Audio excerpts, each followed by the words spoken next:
धुळे येथील नगाव बारीच्या पुढे सायकेशन हॉटेल जवळ 2 इसम देशी गावठी कट्ट्यासह असल्याची माहिती गुन्हे शाखेचे पोलीस निरीक्षक पवार यांना गुप्त माहिती मिळाली। या माहितीच्या आधारावर सापळा रचून 2 इसमाला अटक केली। नामे मलिक रियान भूषण मुलानी, दुसरा रितेश संतोष लोहार, दोन्ही राहणार उमरगाव, तालुका पंढरपूर, जिल्हा सोलापूर।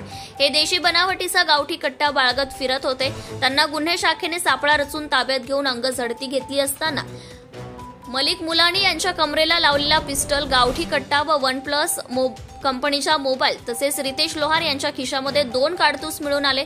त्यांची किंमत 30,000 रुपये असून दोन्ही बाजू स्क्रूने घट्ट बसलेला प्लास्टिक पट्ट्या, मॅगझिनसह ट्रिगर व गार्ड त्यासह फायरिंग पिन साबूत असलेली इसम यांना अटक करण्यात आली आहे। त्यांच्याकडून एकूण 77,000चा मुद्देमाल जप्त करून पोलीस अधीक्षक श्रीकांत धिवरे यांच्या मार्गदर्शनाखाली पोलीस निरीक्षक पवार यांनी सखोल चौकशी केली असताना कुठलाही परवाना नसताना गावठी कट्टा बेकायदेशीर रीतीने बाळगणे त्याविरुद्ध गुन्हा दाखल करण्यात आलाय।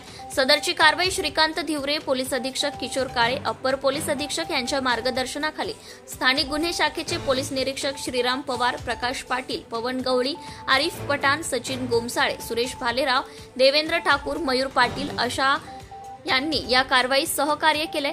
तसंच दोनही आरोपींना न्यायालयात हजर करून पुढील तपास स्थानिक गुन्हे शाखा करीत आहे।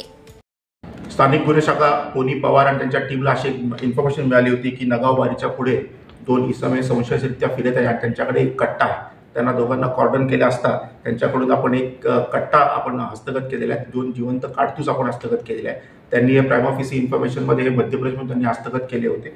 हे दोन्ही राहणारे सोलापूर येथील हे पंढरपूरचे राहणारे दोघेही आहेत। आता त्यांनी तो कट्टा का हस्तगत केला आहे, का तिकडून आणला आहे याची माहिती आपण काढून पुढील तपास करत आहोत। पण सध्या आपण 77,000 रुपयाचा एकूण मुद्देमाल त्यांच्याकडनं हस्तगत केला आहे, दोघांना अटक केलेली आहे। Subscribe now and press the bell icon. Never miss an update.